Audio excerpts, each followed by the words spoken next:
Gênesis capítulo 9, nós vamos ler a partir do versículo 18 até o capítulo 10, versículo 32. Gênesis capítulo 9, do versículo 18 até o capítulo 10, versículo 32. Capítulo 10 todo.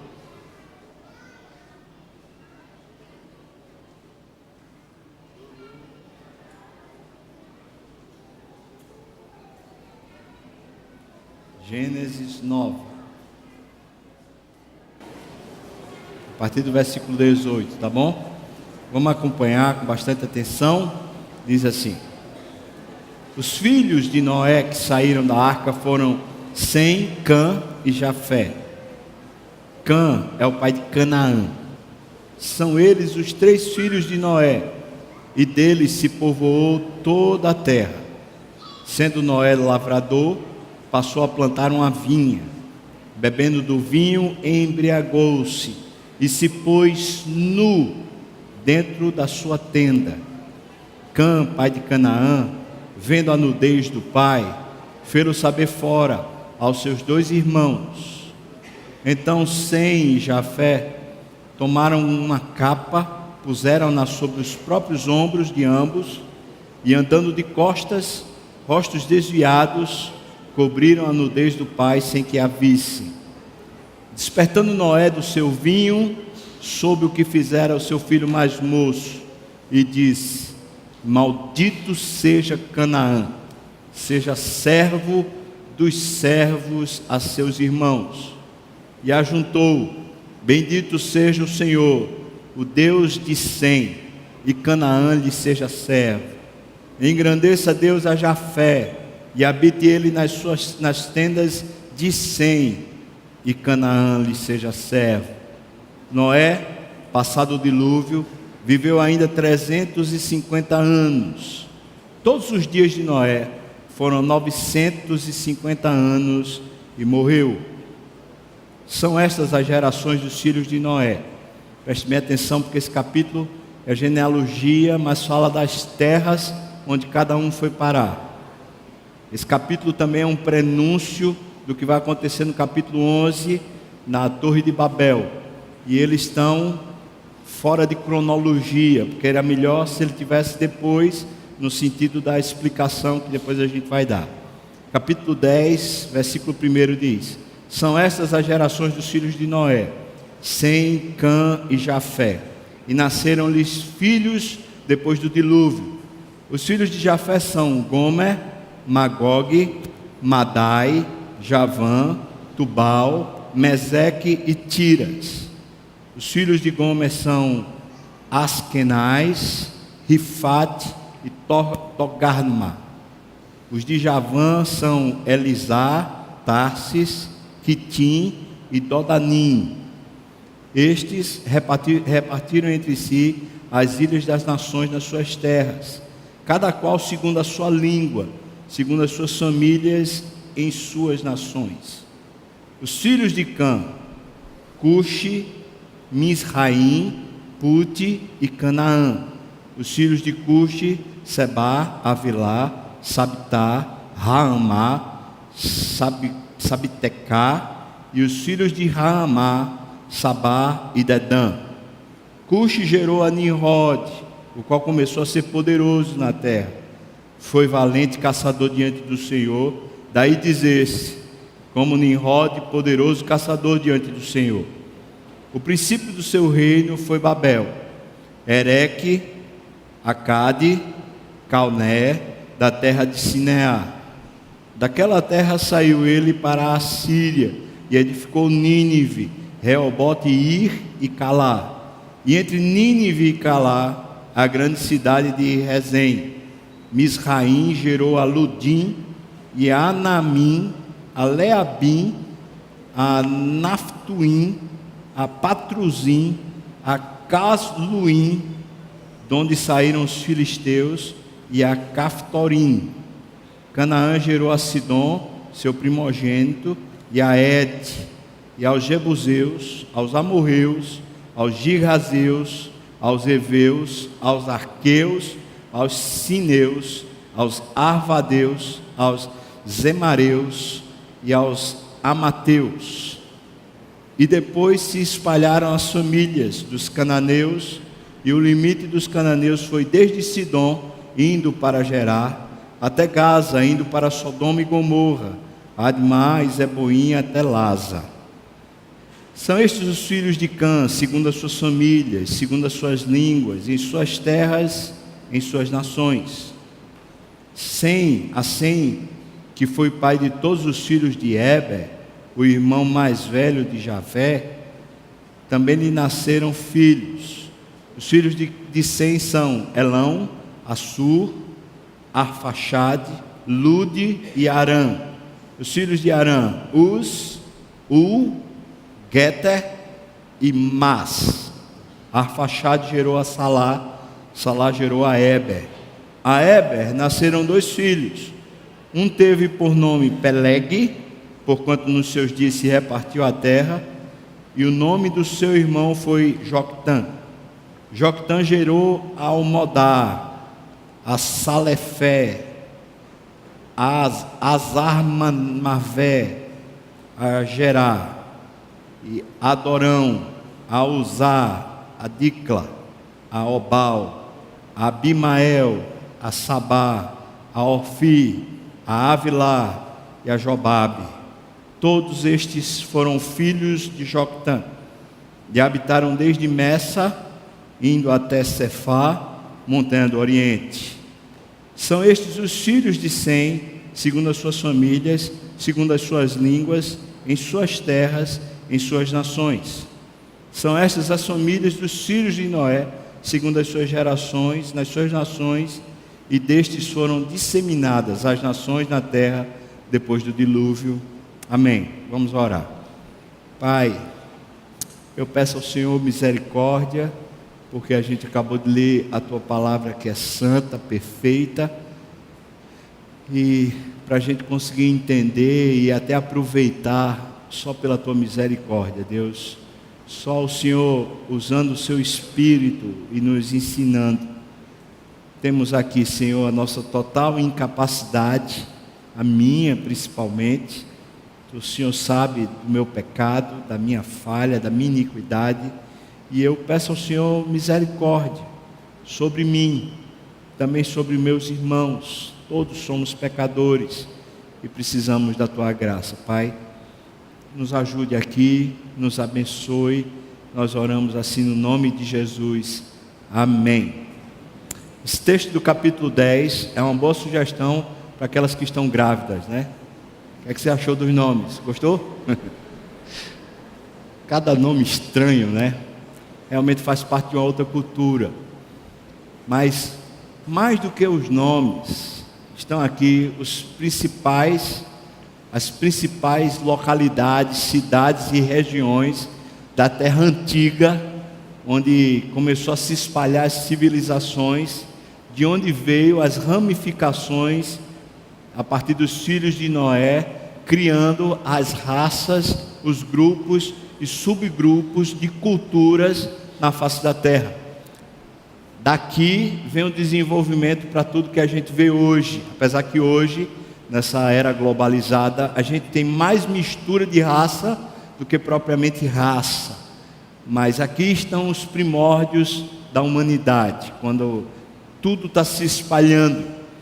Essa história, a Bíblia faz questão de narrar o seu começo a partir, não propriamente do dilúvio, mas a partir de um tropeço que acontece com Noé. Rapidamente eu falei na semana passada do tropeço que aconteceu com Noé, quando ele na sua tenda embriagou-se e terminou causando um transtorno familiar. Noé é um homem justo e íntegro, temente a Deus e que achou graça diante de Deus. A gente não pode perder isso de vista. O tropeço de Noé não descaracteriza Noé, mas descaracteriza a família, descaracteriza a sua autoridade, descaracteriza o seu caminho na terra. Nós precisamos fazer essa distinção, porque às vezes a gente se perde justamente aí. nós não entendemos muito bem as consequências do pecado, tanto sobre nós como também sobre os nossos filhos. E quando não entendemos muito bem as consequências do pecado, normalmente tendemos a ser supersticiosos. Nós começamos a ter uma espécie de fé em coisas que não são bíblicas, ou melhor, crença em coisas que não são bíblicas, que nem tem fundamento, e a gente meio que estriba a nossa caminhada nesses assuntos. Ninguém pode dizer que o que Noé fez na tenda não foi pecado e não foi grave. Foi grave. Noé provavelmente, pós-dilúvio, aí depois que já está colhendo os frutos do que plantou, provavelmente Noé peca de maneira grave, uma vez que ele faz como líder da humanidade, e não apenas como líder da sua casa. Esse patriarca, esse homem que era o exemplo das nações, com o seu mau exemplo, ele desencaminha filhos. A gente poderia, certamente que há muitas histórias pós-dilúvio.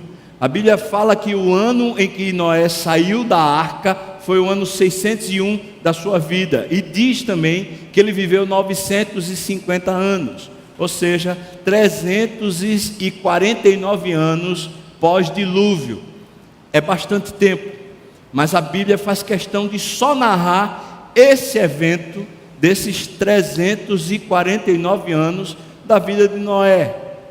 Por que a Bíblia ressalta com tanto detalhe até, justamente o tropeço? Porque esse tropeço vai trazer implicações para toda a história que vai se seguir. Porque desse tropeço vem uma maldição, e a partir da maldição, a história da humanidade começa a ser gerenciada e governada. E precisamos entender essas coisas com maior clareza. A Bíblia diz lá em Efésios, no capítulo 5, que a gente não deve se embriagar com o vinho, no qual há dissolução. É exatamente e precisamente isso que acontece na vida de Noé. Quando ele se deixa, talvez numa efusividade, talvez numa grande alegria, ou relembrando pessoas que morreram, talvez numa depressão, numa crise emocional profunda. A Bíblia não diz se ele estava muito animado ou se ele estava muito triste. O fato é que ele tornou como seu amigo o vinho, e o vinho, seu amigo, destruiu uma série de coisas que ele tinha levado quase que a vida toda para construir. Precisamos entender, irmãos, quando a Bíblia diz para mim e para você, não vos embriagueis com o vinho, ela não está destacando o vinho como sendo vilão. Recentemente a gente estava conversando aqui, um grupo de pessoas da igreja, dizendo assim, que os médicos estão recomendando, beba um vinhozinho, depois do almoço, pelo menos um cálice durante o dia, para aqueles que têm úlcera, para a questão de problemas de coração, para a saúde de um modo geral. Parece que o vinho é bom. É verdade também que o suco de uva faz o mesmo efeito do vinho. A única coisa que o vinho tem a mais é o álcool, que por sinal não faz bem à saúde, ao corpo. Mas eu não sou médico e não quero nem entrar nessa questão. Eu quero entrar na questão bíblica, que é a que nós estamos conversando aqui. Preste atenção. Noé faz do seu auxílio, faz do seu abrigo, dentro da tenda, o vinho. O que se passava com Noé? Que tipo de compensação Noé fazia? Era tristeza ou era alegria? Não se sabe, mas se sabe que naquele momento de fraqueza, de suscetibilidade, Noé não está adorando ao Senhor, Noé não está se envolvendo com Deus, Noé está se envolvendo consigo mesmo, com as suas próprias necessidades e carências, com as suas próprias questões, e está fazendo uma festa pessoal, uma festa baseada nos apetites da carne, baseada nos seus próprios desejos. E a imoralidade, não necessariamente sexual, mas a falta de moral, a amoralidade e a imoralidade entram no cenário de novo da humanidade, agora pela porta de Noé. Noé é o precursor disso. Você pode dizer assim: mas rapaz, que besteira, ficou bêbado ali uma noite, um negócio desse, que besteira. Se fosse tão besteira, irmão, por que a Bíblia faz questão de ressaltar nesses 349 anos? Se isso fosse uma coisa tão simples, por que a Bíblia faz questão de tratar a respeito desse assunto no Novo Testamento? É certo que a Bíblia diz: nada disponhais à carne, e a carne se alimenta das nossas vontades e também das nossas emoções. As pulsões, as coisas que saem do nosso interior, elas movimentam e alimentam a nossa carne. E Noé está alimentando a sua carne com o vinho. Ele está alimentando os seus desejos ou suas carências com o vinho. Está fazendo do vinho o seu amigo. Nenhum de nós escapa de ter algum tipo de companheiro que pode se tornar um vício ou não, mas que é uma espécie de fuga que fazemos, uma fuga do mundo real, da dureza do mundo, ou uma fuga para alegrar a nossa vida, para um prazer transitório e momentâneo. Nenhum de nós. Duvido que tenha aqui entre nós alguém que possa dizer assim: não, eu nunca faço isso. Certamente que sim. Quando lemos histórias de homens de Deus, nós vemos que depois que passa um momento de muita luta, um momento de muita crise, momentos de muita intensidade, onde requereu muitas das suas emoções, depois que passa, ou seja, quando um episódio duro, difícil, onde teve muitas crises, depois que passa, há uma tendência, há uma negligência espiritual. Você está comigo aqui ainda? Sim? Ou seja, quando a gente está vivendo a prova, a luta, parece que a nossa tendência, nós que somos crentes, é buscar a Deus. Apesar que tem uns que até se distanciam mais, mas o natural, o normal é: vamos buscar a Deus. E vivemos na dependência do Senhor a luta, a crise, o problema. Mas quando passa, existe meio que uma espécie de compensação na alma. É como se a gente dissesse assim: rapaz, eu estou agora aprovado, agora a coisa se resolveu, agora eu estou bem. E quando eu estou bem, eu posso regalar a minha alma com algum prazer desses, que eu sei que eu não devia, mas eu faço. E termina por tropeçar justamente nisso. A história dos avivamentos conta para nós. Eu estava lendo Timothy Keller falando a respeito disso ainda essa semana, dizendo que todo pós-avivamento na história foi recheado de quebras, rupturas.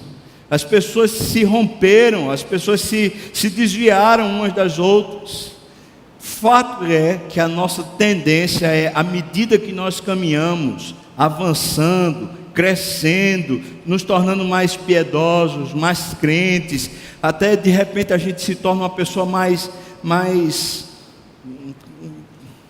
generosa, boa mesmo, assim, com quem a gente pode conviver e dizer: rapaz, como você é uma pessoa boa. À medida que a gente caminha num sucesso espiritual, a tendência que a história mostra, a tendência da nossa carne, é que a gente pegue coisas que supostamente são tão pequenas, tão insignificantes, e a gente meio que cultive e cative esses que eu vou chamar pecados de estimação. E isso destrói a nossa espiritualidade, isso destrói a nossa vida, isso destrói a nossa casa. Noé, por causa da sua liderança sobre os filhos, por causa da sua liderança sobre a sua casa, ele precisou tomar uma decisão duríssima.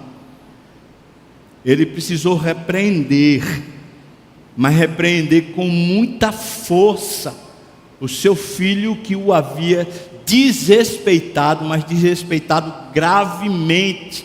E você pode dizer assim, mas que besteira também. Noé está lá, bêbado, dentro da sua tenda, está nu, e de repente entra o seu filho mais novo, Cã, e ao ver a nudez, o texto diz lá no hebraico, no original, que ele não só viu, mas o que dá a entender no texto lá no original é que ele contemplou com desprezo. Ele foi sarcástico a respeito do que o seu pai estava vivendo. Sabe-se lá o que é que se passava no coração de Cã. Talvez Cã não fosse aquele filho mais submisso, aquele filho mais chegado ao pai. Eu não sei se Cã tinha algum problema com Noé, porque a Bíblia não fala. Mas o que a Bíblia diz, a partir do texto no original, é que quando Cã entrou na tenda de Noé, ao ver Noé naquele estado, de uma pessoa que, sinceramente, às vezes, quando a pessoa está embriagada, e eu acho que era esse o estado de Noé, é um estado deplorável.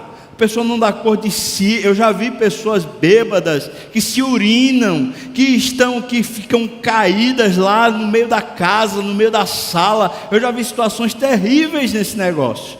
E provavelmente o caso de Noé era um caso meio grave mesmo. A pessoa estava tão doida por causa do álcool, não estava dando cor de si. E quando Cã entrou, diz que ele teve um prazer sarcástico na nudez e no estado que seu pai se encontrava.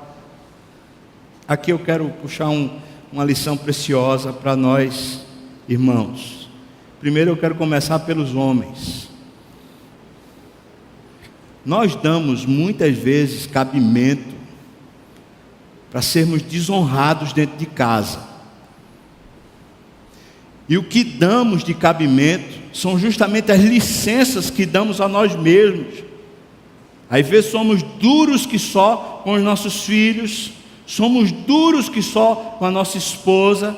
Nós, às vezes, alguns homens querem até as coisas bem direitinho, mas damos algum tipo de licença para nós mesmos. Está lá, a família toda trabalhando, fazendo alguma coisa, mas a gente tem direito, a gente tem direito. O filho não pode, mas eu tenho direito. Afinal de contas, quem paga as contas sou eu. O outro não pode, mas eu posso.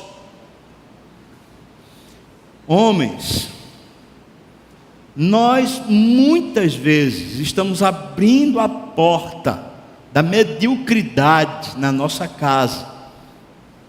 Somos nós que muitas vezes desonramos a nossa autoridade.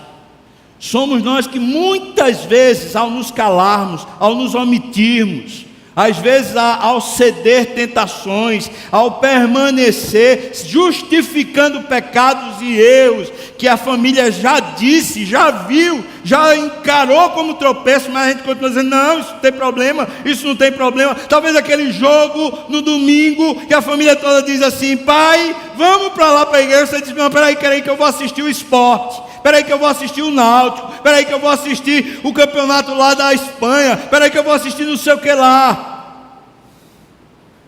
Talvez seja aquele negócio, você diz assim, não assista essa novela, Babilônia, porque isso aí é um caos, mas você sabe de tudo que está acontecendo. Nós abrimos muitas vezes a porta da desonra, e depois nós ficamos todos magoados, ficamos num recanto, não temos mais autoridade dentro de casa, as pessoas zombam de nós, os filhos zombam de nós, e a gente não sabe por quê, ou às vezes até a gente sabe por quê, mas a gente não tem coragem de rever a postura e tomar uma atitude. Homens, prestem bem atenção. O maior esteio dentro de casa é você. Você é o líder dentro da sua casa, o líder espiritual. Isso não dá direito a você a estar flanando, a estar na preguiça, a estar no marasmo espiritual, enquanto a sua família está buscando. Nós vemos muitas vezes as mulheres buscando a Deus, as mulheres até caminhando com Deus, enquanto os homens continuam numa equidistância do Evangelho, dentro das suas próprias casas. E ainda querem ter autoridade. Que autoridade, irmão? Porque a autoridade não reside em você. A autoridade reside naquilo que Deus faz por seu intermédio. Mas não há brecha para Deus, há brecha para o vício, há brecha para você fazer o que você acha que é bom para você mesmo, se entregando aos seus próprios apetites e se deixando levar. Homens, em nome de Jesus, acordem. Está na hora da gente viver por modo digno do Evangelho que o Senhor Jesus deu para nós. Coisinhas que você diz assim, mas isso não tem nada demais. São essas que muitas vezes estão calcando os seus pés e tirando de você a liberdade de conversar com seus filhos olho no olho, de conversar com a sua esposa, de abençoar a sua casa, de tratar o seu lar para Deus. A gente nunca tropeça de uma vez, a gente tropeça sempre sutilmente, parceladamente. A gente vai caminhando, quando a gente vê, a gente caiu. Então eu quero falar primeiro com os homens, mas eu quero falar com as mulheres também. Onde é que está a mulher de Noé? Por que não aparece? Por que a auxiliadora não aparece? Porque são os filhos que estão tendo que tratar de um assunto que diz respeito à intimidade desse varão chamado Noé. Porque não é a esposa que lhe protege dos filhos que desrespeitam. Porque não é a esposa que participa da dor ou da alegria do marido, sendo-lhe uma companheira de verdade. Porque que ela deixa Noé se abraçar com o vinho. Mulheres, estou falando especialmente com as casadas, mas mesmo as que não são casadas, mas pretendem casar, preste minha atenção. Você foi feita por Deus auxiliadora, idônea. Por que é que você deixa seu marido se desencaminhar, sem participar com ele da vida? Ele está triste, ele precisa de uma companheira. Ele está muito feliz, ele precisa de uma companheira. Ele está desacreditado diante dos filhos, ele precisa de uma companheira. Ele está com um problema lá no trabalho, um problema que ele nem sabe dizer, um problema que ele está lá meio embrutecido, meio egoísta, meio avarento, meio dono da razão sem ter. No nome de Jesus, mulher, o que é que você é?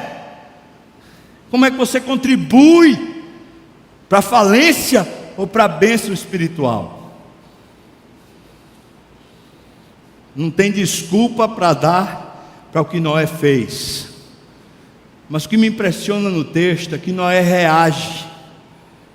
Noé não se deixa levar pelo tropeço. O tropeço poderia ser muito mais grave se Noé justificasse o seu tropeço.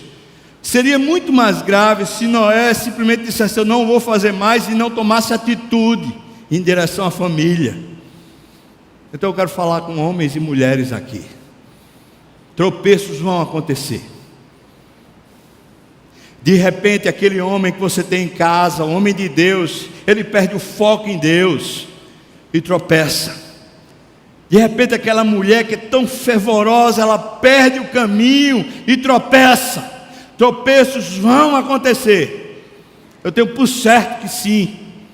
Mas o que fazemos com os tropeços é que vai dizer o rumo que caminhamos. O que fazemos com o tropeço?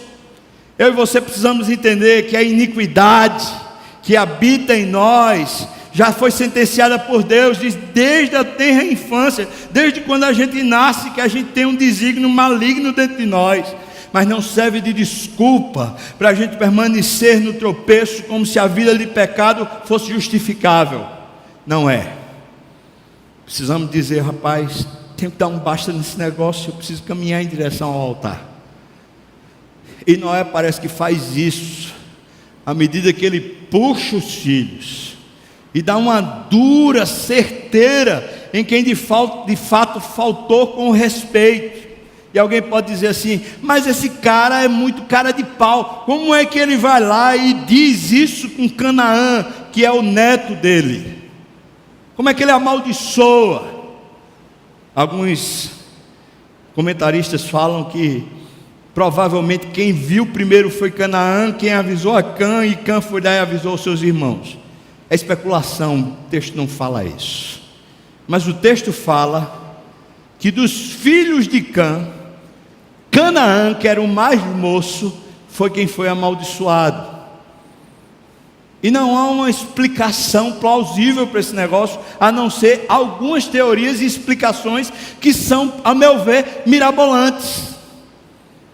Mas eu posso ter certeza de uma coisa: havia um discernimento em Noé, porque esse homem continuava sendo um homem de Deus. Tropeçou, mas agora ele está se levantando. Tropeçou, mas agora ele vai caminhar. E quando ele caminha, ele chama a ordem de volta para casa, porque ele não vai caminhar só.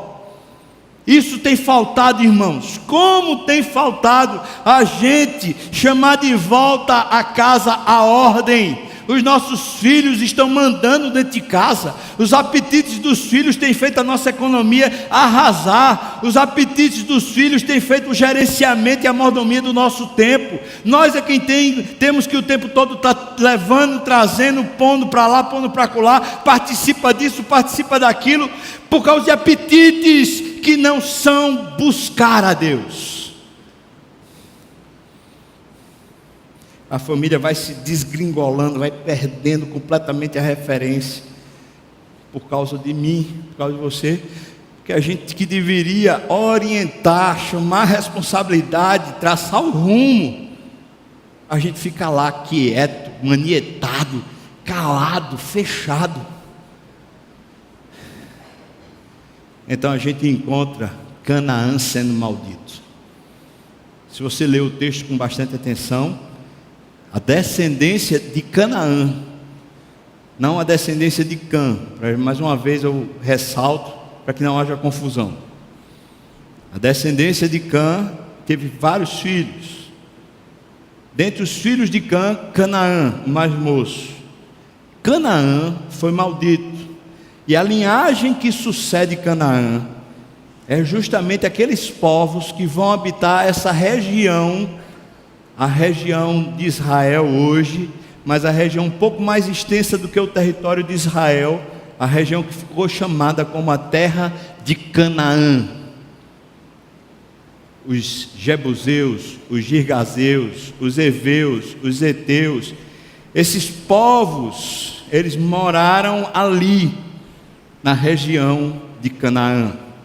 E depois, lá na frente, quando Josué entra na terra de Canaã, Deus faz questão de dizer que já condenou essa geração há muito tempo, e que essa geração toda precisava ser morta, ser extinta. Aí você diz assim: meu Deus, quando você está lendo lá o texto de Josué, quando você está vendo aquele extermínio de pessoas, você está vendo tanta gente morrer, e você diz assim: meu Deus do céu, como é que pode isso aqui? A história tem uma sucessão de fatos até chegar a um ápice, até chegar a um clímax. A matança que acontece em Canaã, na terra de Canaã, começa a sua história aqui, agora, quando Canaã é amaldiçoado por Noé e é feito servo dos servos dos outros dois irmãos. Precisamos entender que há um desencadeamento das nossas ações, e elas repercutem nos nossos filhos. Mas a gente precisa entender também que não existe pecado hereditário. Se eu, por exemplo, fosse dado ao vinho e vivesse amante do vinho, não quer dizer necessariamente que os meus filhos amariam o vinho. Não há pecado hereditário. não há maldição hereditária. A Bíblia em nenhum momento vai redigir algum texto que dê para nós essa explicação. Essa explicação é espírita. A explicação da chamada maldição hereditária, que tem sido uma teologia falada aí nos meios evangélicos, ela tem a sua origem no karma, o karma espírita, que diz que você vem de uma outra geração, onde você está pagando e está vivendo as consequências dos pecados que você fez e cometeu na outra vida. Esse chamado karma, o que a Bíblia diz é que eu e você já nascemos em pecado, já em pecado nos concebeu a nossa mãe. Por isso a nossa inclinação para o mal, ela é genérica. O meio em que convivemos, as influências que recebemos certamente têm o seu peso, têm o seu valor para contribuir na formação e até nas inclinações e propensões, mas elas não são decisivas. Você entendeu, irmão, ou não? Elas não são decisivas, não são elas que ditam se vamos viver assim ou viver de outro jeito. E tem mais, quando vimos falar da graça do Senhor, que em Jesus Cristo foi derramada sobre nós, nós precisamos entender que Ele levou sobre si todas as nossas maldições. Se Ele não levou, então é porque Ele não morreu por nós. Mas se Ele morreu por nós, se Ele morreu por mim, qualquer maldição, se porventura minha mãe, em algum momento, lá na gestação, ou mesmo quando eu era criança, minha mãe que era espírita, se minha mãe tivesse me consagrado a algum orixá, a algum Iemanjá, ou qualquer dessas entidades aí malignas, eu posso dizer para você que eu não dependeria da minha mãe quebrar essa maldição, porque na hora que Jesus me resgatou, na hora que Ele me salvou, a maldição está quebrada, não tem mais nenhum vínculo com absolutamente nada que foi feito em mim, ou foi feito sobre mim, nada, porque ou Jesus nos libertou do império das trevas, ou ainda estamos no império das trevas, não existe um meio termo. Portanto, eu não estou mais debaixo de maldição nenhuma. Amém ou não, irmão? Mas eu preciso assimilar isso na cruz. Senão eu vou ficar cheio de teorias e vou tentar justificar as minhas inclinações. Se eu for mulherengo, eu vou dizer: eu acho que é porque meu avô, porque meu tio, porque meu pai, porque o sobrinho da avó da tia, porque na minha família sempre o pessoal foi mulherengo. Eu vou dizer com uma explicação mais simples: eu sou mulherengo porque eu sou sem vergonha. É ou não é, irmão? Alô? Não precisa explicar porque meu pai, porque meu tio, porque meu sobrinho, porque meu avô. Não precisa explicar nada disso. Essa é a propensão do meu pecado. Se eu sou dado ao vinho, se eu gosto de me viciar, de ter um negocinho a mais, um tempero a mais, se eu gosto desses negócios, eu preciso dizer para mim mesmo: isso é um problema de sem vergonhice, falta de vergonha na cara minha. A culpa não está no meu pai, na criação que me deram. Essas coisas podem até contribuir, mas não são culpadas. Noé, homem de Deus, tropeça, mas ele tem ainda integridade e autoridade para repreender a sua casa, porque ele caminha com Deus, e depois do tropeço a gente pode se levantar e pode caminhar com Deus. Mas a gente precisa entender, e eu quero que você entenda isso, que o nosso tropeço, a depender do tamanho do tropeço, tem consequências que são às vezes consequências lastimosas para o resto da vida. Eu quero que você pense agora, Noé convivendo com Cã e com Canaã, o resto dos seus dias, 349 anos, enquanto ele convive com a sua família, ele sabe que na sua casa tem um filho maldito. Você acha que isso é fácil? Você acha que isso não constrange o coração de um pai? Você acha que isso não é para ele um problema grave a vida toda? Você acha que é bom você saber que seu filho vai para o inferno? Eu quero que você entenda, ainda que você possa se levantar de novo, as consequências dos nossos pecados, algumas vezes, dependendo da iniquidade do pecado, dependendo da sociabilidade do pecado, qual foi o grau social que afetou, sofremos consequências para o resto da nossa vida. Quando Davi pecou com Batseba, o profeta que foi falar com ele, depois dele arrependido, preste bem atenção, depois que ele já entendeu e já se arrependeu, já está compungido, Natan disse para Davi: a espada não se apartará da sua casa, você vai ter problemas graves nos seus filhos. Filho que mata filho, e Davi vê isso acontecendo dentro da sua casa. Ele vê Absalão matando o seu irmão, ele vê o seu filho tendo uma relação incestuosa com a sua filha. Preste atenção, irmão, as consequências da nossa iniquidade às vezes nos acompanham para o resto da vida, às vezes vão realmente fazer um dano imenso na moral, nos costumes da nossa casa, da nossa empresa, do lugar onde trabalhamos. Às vezes a nossa reputação não é reconstruída. Você entendeu o que eu estou falando? Às vezes a reputação não é reconstruída, mas a sua autoridade, naquilo que você é, naquilo que Deus fez, naquilo que você é homem de Deus ou mulher de Deus, isso pode ser reparado com arrependimento. Precisamos nos levantar diante de Deus, mais do que diante dos homens. O problema é que a gente zela pela reputação, a gente zela pelo como os outros nos veem, mas a gente não zela pela vida com Deus, a gente não zela pelo altar, a gente não zela pelo fogo do Espírito, a gente zela pela autoridade que a gente quer ter diante do filho, diante da esposa, diante da empresa, diante de não sei o que, diante dos homens. Mas a gente não zela pelo óleo, pela unção, pelo poder que vem do Senhor. Noé se levantou, e a história está começando a ser refeita. A história de iniquidade está de novo na humanidade. A maldição entra de novo. Problemas imensos vão decorrer disso aqui. É da família de Cã que sai Nimrod, e é de Nimrod que sai a Torre de Babel. E é em Babel que a gente vê as dispersões e as confusões, um tal de Peleg que faz uma crise, um problema, uma briga que termina separando as pessoas todas.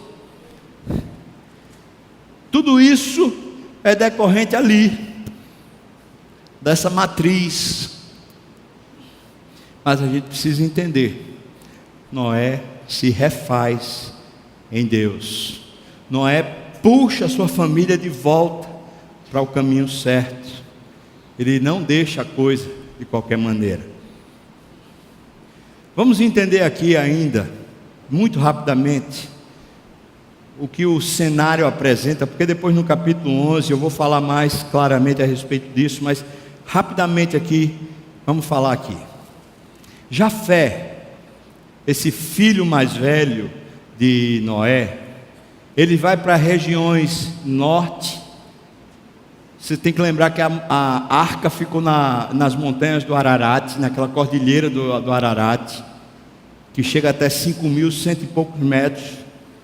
Ela ficou lá parada, eles desceram dali, e é o que tudo indica que eles desceram em direção ao oriente, talvez já indo em direção ao que depois ficou sendo conhecido como Babilônia. Mas as montanhas Ararat estão a nordeste da Turquia hoje. E quando eles desceram, quando houve a dispersão, o que aconteceu foi que Jafé ocupou a região da Europa e aquela região nórdica toda em relação às montanhas do Ararat. Já Sem, os semitas, eles foram em direção ao oriente, eles foram em direção à Babilônia e depois da Babilônia em direção ao Oriente, até a região depois da Arábia, talvez a Índia e aquela região toda ali. Portanto, os povos que vêm de lá da Mongólia, da China, da Índia, daquela região, provavelmente eles têm a descendência dos semitas. Talvez a Índia não, talvez a Índia seja descendência ainda dos cananeus, ou os camitas, como são chamados. E Cã, ele pega a região que é depois a região de Israel, até a região da Arábia, o Golfo da Arábia, e até a região da África, especialmente a região que é costeira do mar Mediterrâneo, descendo até a Etiópia, que já vai ficar quase pertinho ali daquele Golfo da Arábia. A população mundial está se espalhando a partir desses 3 homens, e está se criando agora um caminho para a humanidade se espalhar.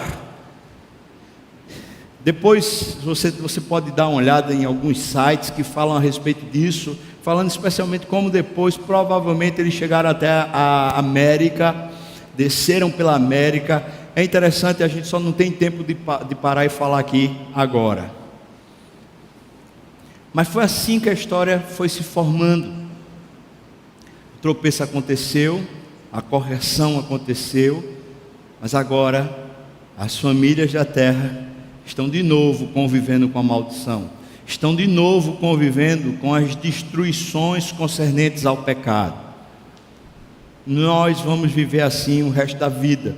Nós tropeçamos, as consequências vêm, nós precisamos lidar não como vítimas das consequências, mas como responsáveis por elas, e precisamos nos soerguer. Como? Olhando para o Senhor, se arrependendo, buscando Deus de coração, pondo em ordem aquilo que foi destruído por causa do nosso tropeço. Vamos orar, irmãos. Queria convidar você a orar agora.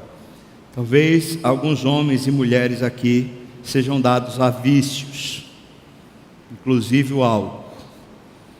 Não bebe vinho ou bebe, mas bebe também uma cervejinha, depois bebe também um whiskyzinho, uma caipirosca, e sai bebendo, e diz, não, mas isso não tem nada demais. Jesus também bebeu vinho, mas também aconteceu assim, aconteceu de outro jeito. Eu estou perguntando a você, se você tem se embriagado. Também estou perguntando a você, se você tem se dado a outros vícios e outros enganos, outros prazeres da carne. Talvez a masturbação, talvez você tenha flertado com o inimigo, sendo um idólatra do futebol. Você larga as suas coisas, você larga a vida com Deus para poder estar num campo de futebol, para estar assistindo alguma coisa. Está na hora, irmão, da gente se posicionar. Mulheres também talvez estejam com as suas lutas, mas também se entregando a prazeres, se deixando levar pela repercussão, pela vaidade, se deixando levar pelas novelas, pelos contos de fada, pelas revistas que mais promovem o ego do que o coração. E tem uma mulher inflamada, uma mulher vaidosa, que é toda bonita por fora, mas oca por dentro. Mulher, talvez esteja na hora de você parar o seu tropeço, se levantar como uma mulher de Deus. Vamos orar. Senhor, eu quero te agradecer por essa palavra que veio ao nosso encontro nessa manhã. E te agradecer porque o Senhor é o Deus que nos ergue, que nos levanta de novo para a vida. Eu peço por mim, a começar por mim, Senhor, me levante, mas levanta todos nós. Nós precisamos, Senhor, todos nós tropeçamos, todos nós erramos. Nós queremos e precisamos que o Senhor nos levante. Dá-nos arrependimento, Senhor, das nossas iniquidades. Dá-nos também a percepção do caos que estamos gerando na nossa família. Faz-nos ver com os olhos do Senhor que nós precisamos nos levantar. Então eu te peço, nos levante, Senhor. Nos levante, Senhor, como uma família, como um povo que te adora e te busca, e não que vive entregue aos seus próprios prazeres, Senhor. Nós oramos no nome de Jesus. Amém.